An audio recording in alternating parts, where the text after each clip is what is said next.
Yonta pravisya mama vachamimam prasuptam sanjeevayati akhilashaktidarasudhamna anyamscha hastacharana sravanatvagadin pranan namo bhagavate purushaya tubhyam. Om Guru Brahma Guru Vishnu Guru Devo Maheshwara Guru Sakshat Param Brahma Tasmai Sri Gurave Namaha. Today is a very auspicious day which reminds us of a very unique characteristic of Vedantic tradition of which we are now a part.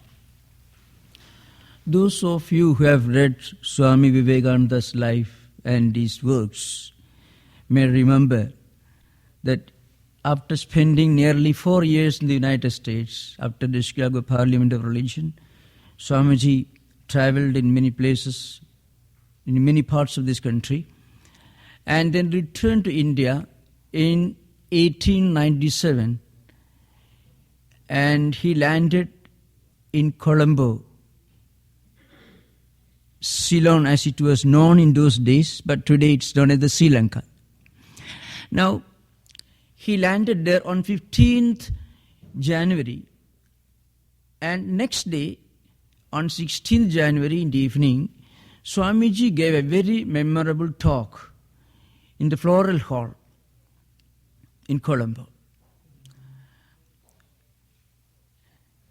In responding to the grand welcome that he was accorded, Swamiji makes a very classic statement in his speech, which in a way summarizes the significance and relevance of Guru Purnima.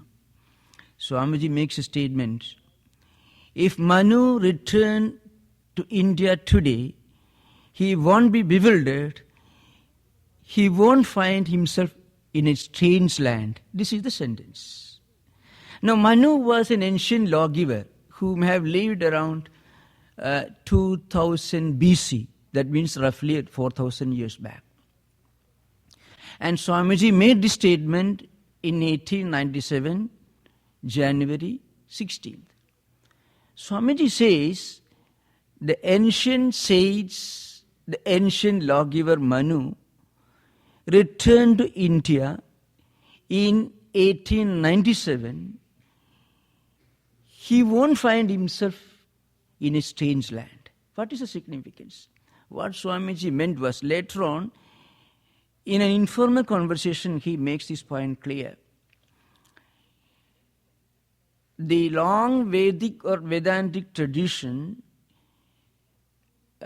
which like the flow of a river, which continuously flows through millennia, through centuries, continues to exist in India today.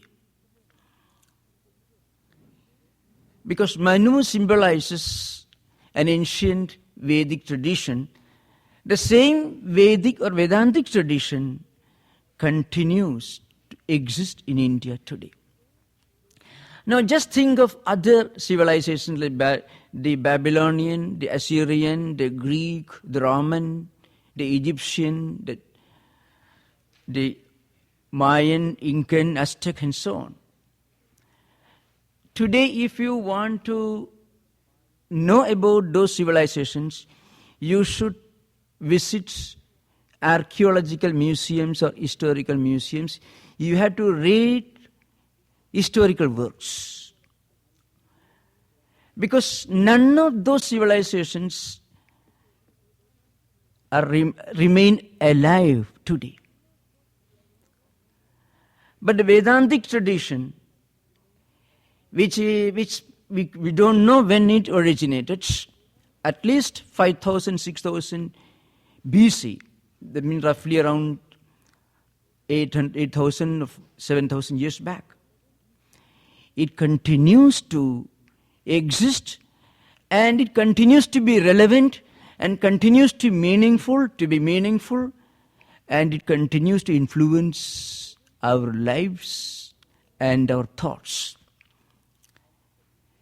The only reason for this uniqueness, in Toynbee's words, Toynbee says the two fundamental attributes which are unique to Vedantic tradition are antiquity and continuity. It is very ancient and it continues to exist and it continues to influence our lives and thoughts in today's world. This is Vedantic tradition.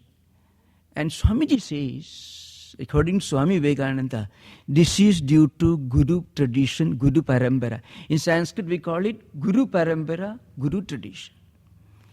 In Indian history, if you read, you find there is a subtle spiritual mechanism.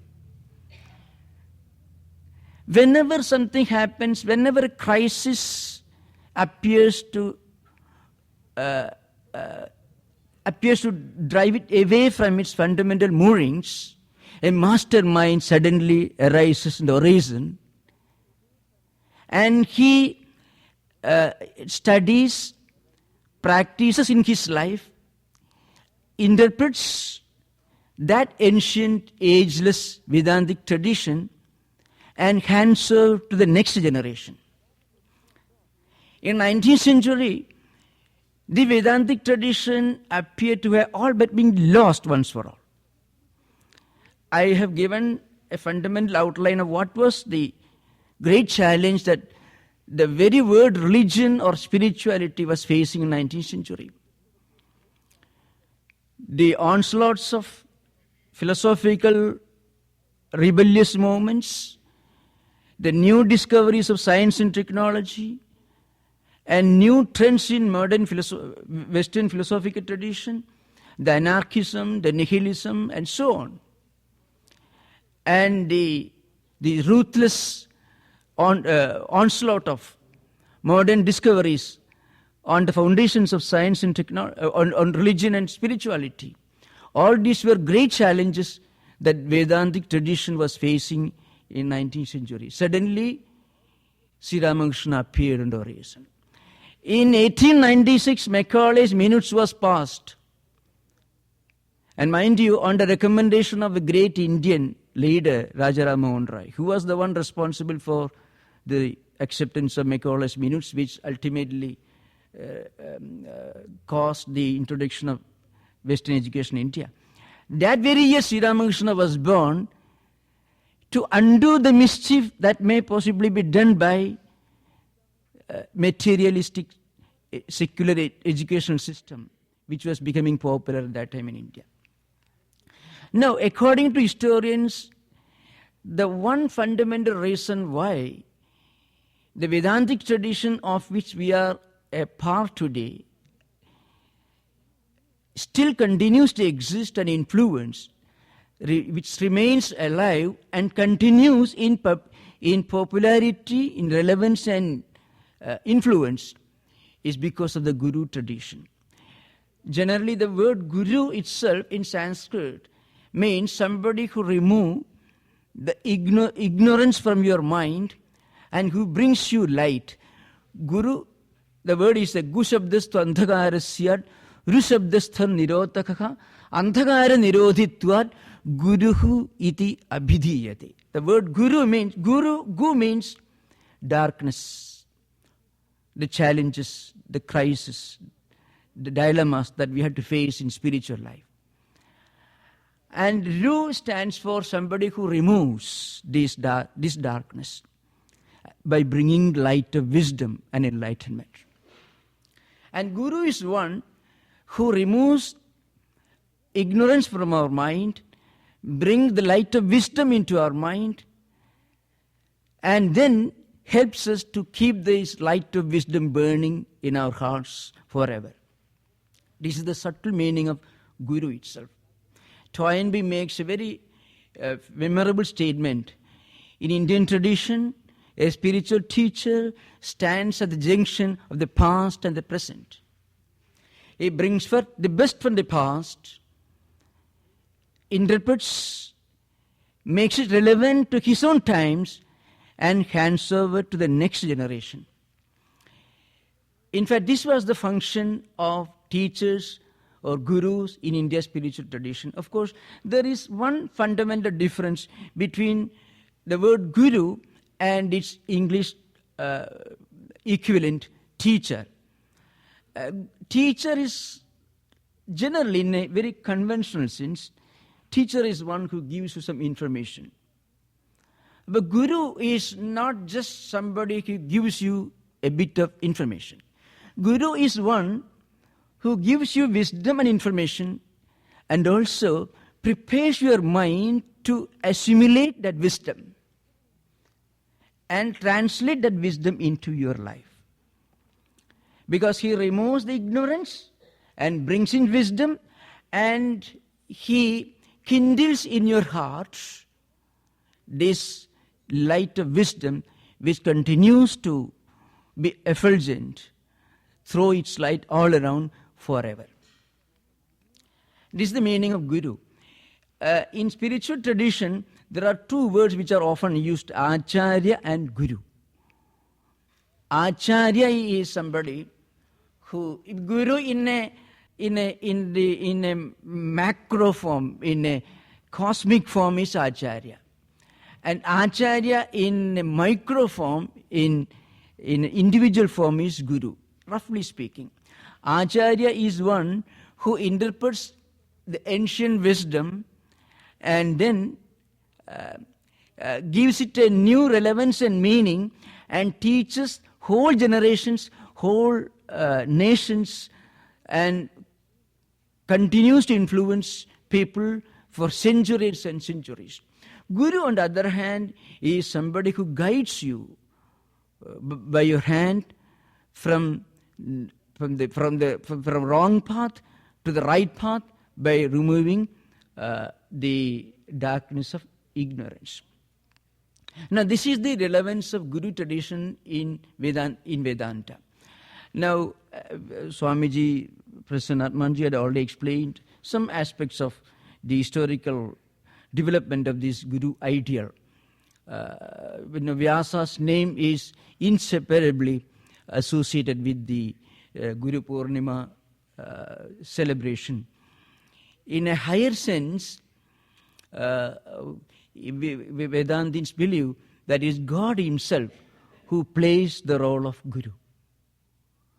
If you look upon Guru as a human being, or if you look upon a human being as Guru, then you will not be able to get the full benefit of your discipleship.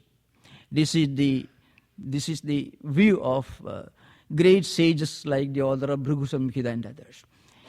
Sri Ramakrishna in one context says, you should look upon your Guru as God himself. But remember, it is based on a higher belief. And the higher belief is God is the only true Guru. Because God is the source of the wisdom which flows to you through the channel, through the medium of your Guru. So if somebody believes that God is the only teacher, supreme teacher, and God is the source of all wisdom and knowledge which flows through you, through your Guru, through the medium of your teacher, then your teacher becomes an effective vehicle, a channel through which the power and glory of God himself flows towards you. And that takes you to higher and higher levels of wisdom and enlightenment. In Vedantic tradition, you can find a large number of ideal gurus and ideal disciples. In fact, the entire Upanishad literature is nothing but a digest of long dialogues between great teachers and great disciples. In the Brihadaranya Upanishad, you find the great teacher like Yajnavalkya and a great disciple like Gargi, his own wife Maitreyi, and a great king like Janaka, who was himself a great teacher, a preceptor, and also a great disciple. Uddalaka, Aruni, and so many. You come across scores of great teachers and great disciples in the Upanishad literature. Incidentally, in pre-Christian Greek philosophy also, you come across many such great teachers who used to live in what is called academia, like Socrates, Plato and others. Used to live in hermitages or in secluded places, and great ideal students used to go and approach them and ask them questions. The Plato and Socrates dialogues, Plato's dialogues are all taken from the wisdom which flew from Socrates. So this exchange of ideas, this kind of teaching was done through it was done through the medium of dialogues, questions put by students and asked by teachers. You may come across many such examples in the Kathopanishad. This is a classic example of an ideal guru. The ideal guru is the Lord of Death. And the ideal disciple is a young boy of 6 years, Nachiketa. So I won't go into those details. The stories most of you must be familiar with. But this boy asked for 3 boons. First he asks, boon, well, I left my home and came here to see you without my father's permission. So if I go home, he may be angry with me. He may scold me. Please let my father be happy with me. Please save me from that problem. It's a very simple problem. Any child will ask those questions. This is, according to interpreters, it represents the first stage in the evolution of human aspirations. Because your first need is to solve the immediate problems. If you have got a job, you want security. If you are a student, you want to good marks, good grades. So Nachiketa asked the question, say, I came here to see you without my father's permission. Shanta sankalpa sumana yadhasyar vidam manyur gautamoma abhimurtyo tot prasishtamma abhivade prasida edatrayanam prathamam varam prane. I am asking you 3 boons. My first boon is, if I go home, my father should speak very pleasantly with me, should not get angry with me. But Nachiketa was a brilliant boy. See an ideal disciple, an ideal teacher, how they interact. It gives you an idea of how this Vedantic tradition was kept up in ancient India in the form of dialogues between ideal gurus, teachers, and ideal disciples. The story is something of a myth, mind you. But there is a story behind the story, and the story behind the story throws light the highest spiritual wisdom. So all these great philosophical spiritual truths are clothes, they are expounded through the medium of dialogues or stories. Then Nachiketa, this boy, asked for a second boon.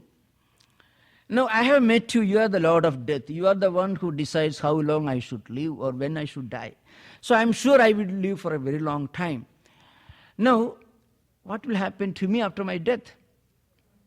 A normal human being, mind you, he will continue, he will have a desire to enjoy the same amount of pleasure after death also. In this life you are very happy, you have plenty of money. Now it will come to an end when I die. So when I go to some other world after death, what will be my fate? So he asked, please give me the boon that will enable me to enjoy comforts even in heaven. So sattvam agnim swargam adhesha mrityu prabruhidam saddadhanaya mahyam surgaloka amrudatvam bhajante edatrayanam dvitiyam varam prane. My second boon is this. You should teach me that religious ritual which will enable me to go to heaven. Because there gods live for a very long time. So I want to enjoy the heavenly comforts. And well, this ideal teacher, he was a very liberal, broad-minded man when it comes to secular material prosperity or benefits. When Nachiketa asked for the third boon, then this great teacher, Yama, wanted to prove that wanted to test and see that this boy actually deserves to learn the supreme wisdom. Nachiketa asked for the third boon. Yeyam prete vichikitsa manushi asti tege na ayam asti di chaiki. Edad vidya manusishtastvayaham varana mesha varastrutiya. This boy asked the question, now, what happens to me after death? He wanted to know the mystery of death. Now, if you can understand the true meaning of death, you can understand the true relevance of life. Because life is nothing but a preparation for meeting death as a creative crisis, not as something to be afraid of, but something that you have the courage to welcome with a smile on your face. So Nachiketa asked for the third boon. Some people say, after death, everything is over. It is the end of the journey. And according to some other people, something continues to exist after death. Please teach me the supreme wisdom. That means Nachiketa was asking to be instructed on the mystery of death, and which actually is nothing but a mystery of life as well. Because if you know the perishable nature of your body, that will help you to know the imperishable nature of something beyond the body. So Yama, in response to this third request, teaches Nachiketa the supreme wisdom, which in later centuries have come to us through great preceptors and gurus and acharyas and teachers like Sri Krishna, Shankaracharya, Sri Ramakrishna, Swami Vivekananda, and so on. So this is how the great Vedantic tradition, which we don't know when originated, several thousands of years before the Babylon, the Assyria, or the Egypt ever came to know, ever got the light of civilization, mind you. This Vedantic civilization had reached the zenith of its evolution long before the beginning of Babylon, Assyria, Greece, Rome, or Egypt. And it continues to exist today. Today, if you want to know anything about, as I said earlier, how the Egyptians managed to construct these huge pyramids, Ramses II, nobody knows. Much of it still remains a mystery, at least till recent times. And how much do we know about the ancient spiritual wisdom of the Mayas, Incans? We don't know. Of course, we know what little we can learn from historical books or from archaeological museums, but not much. The Vedantic tradition, this supreme spiritual wisdom, which we don't know when it started, but which have reached the zenith of its evolution and development, and which is supposed to be one of the most ancient cultural and spiritual heritage, continues to exist in our own times. It was this Vedantic wisdom which Swamiji brought in 1893 to America, and which Swamiji brought Ravai to Bay Area. And when Swamiji brought as an ideal guru, an ideal teacher of our own times, when Swamiji brought this light of Vedantic wisdom in the 19th century, the later half of the last decade of 19th century, even Unitarian churches, Universalist churches, people who didn't know anything about the Vedantic heritage opened their doors and windows and welcomed Swami Vivekananda. And that Vedantic wisdom is today influencing the land of the United States, the land of liberty and equality. It's all because of this subtle spiritual mechanism which is part of Vedantic heritage. This Vedantic tradition is handed over from generation to generations of teachers and their disciples and their disciples. There are 2-3 famous Guru Parampara Stotras, we call hymns, which expound the lineage of Guru Parampara, of the succession of teachers. The Upanishads and Vedas and Puranas contain different descriptions of different lines of teachers and disciples.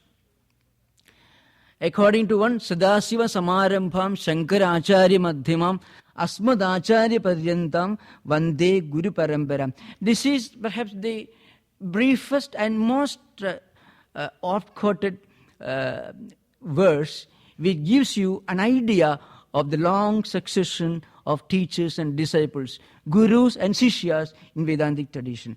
Sadasiva Samarambham. Sadasiva, you can say, the supreme reality, God. So it began with God, and God is beginningless. So we don't know when this Vedantic tradition had its origin. It means it never originated because there was never a time when it did not exist. And because it never originated, it didn't have its origin in the spectrum of time, in the canvas of time. So it will be eternal. So it is associated with the supreme reality, Brahman or God himself. And then at the middle of this Guru Parampara, the middle of this succession of teachers, appears Shankaracharya. Shankaracharya Madhyamam. He stands in the middle. Because he was the one who interpreted Vedic literature, Upanishadic literature, in the light of this Vedantic spiritual philosophy, writing the supreme commentaries to the Upanishads. If Shankaracharya had not written these sublime commentaries to Upanishads, most of you would have agreed with the views of the German Orientalists who first thought Vedas nothing but the ignorant prattles of nomads and ignorant cattle breeders. You can say cattle boys. You can say. That was the view of some of the earlier European Orientalists. Later this view underwent a complete transformation, especially with the advent of a great Vedantic teacher. You can say he also belongs to this Guru Parampara, Paul Deussen. He also belongs to this Guru Parampara. Guru Parampara is not confined to any particular nation or a geographical area. So till the advent of Paul Deussen, many of the European Orientalists thought that Vedic Upanishadic statements are just meaningless prattles of cowboys. That's what they thought. Because in Vedic literature you find cows are mentioned. Cows were an important currency. People used to use the barter system, exchanging cows for money. That's the thing. Now, Shankaracharya comes in 8th century and he gives a sublime interpretation to all the grand, great Vedic statements which are known as the fundamental Upanishads, Desha Upanishad. Ishakena, Kathaprasna, Mundamanduki, Taittiriya, Aidireya, Chandogya, Brihadaranyaka, 10 fundamental Upanishads. And Gita and Brahma Sutra. So he stands at the middle of this succession, this long lineage of Guru Parampara. So Sadasiva Samarambham Shankara Acharya Madhyamam Asmad Acharya Paryantam. And the last link which connects us to this Guru tradition is our own teacher. And the teacher of this age is Sri Ramakrishna. Because what the sages did in ancient times, before the advent of Babylon, Assyria, Greece, Egypt, or any of these ancient civilizations, the sages interpreted this. And later, Shankaracharya gave it a compact, philosophical interpretation. And in our own times, Sri Ramakrishna practiced and taught the world the essence of this supreme Vedantic wisdom. So if you ask anybody the question, who is the Guru of our times? The simple answer is Sri Ramakrishna is Guru of our times and the Vedantic tradition. Now what Sri Ramakrishna taught in simple language in a very unconventional way, Swami Vivekananda interpreted in the language and the diction of our own times, using the language and style of people living in industrial era, in the age of science and technology, in a way that gave it a solid foundation. And this Vedantic tradition was interpreted by Swamiji in such a way that scientists found it as scientific as science itself. Rationalists and anarchists found it as reasonable as reason itself. An interpretation which neither Darwin nor Marx could challenge. And then Asmad Acharya Paryantam. And what Sri Ramakrishna and Swamiji taught and Holy Mother taught, that Vedantic tradition was handed over to us by our Guru. So in a way, we are linked to an ancient, a holy, glorious Vedantic spiritual succession, tradition, which is kept alive, which is kept relevant and meaningful and influential in our own times by a lineage of teachers who come in succession. And this is the auspicious, holy occasion on which we remember this holy succession of teachers and disciples, Guru Parampara. And it is associated with Vyasa because he was the one who edited the Vedas, which are actually in one compact whole, which he taught to 4 of his disciples, and that, of course, Swamiji had already explained earlier. So I take this opportunity to thank you all for giving me a chance to share some of my views, and I take this opportunity to pay my obeisance to the Guru Parampara, which enabled me to be a link to this holy tradition. Thank you, Namaskar.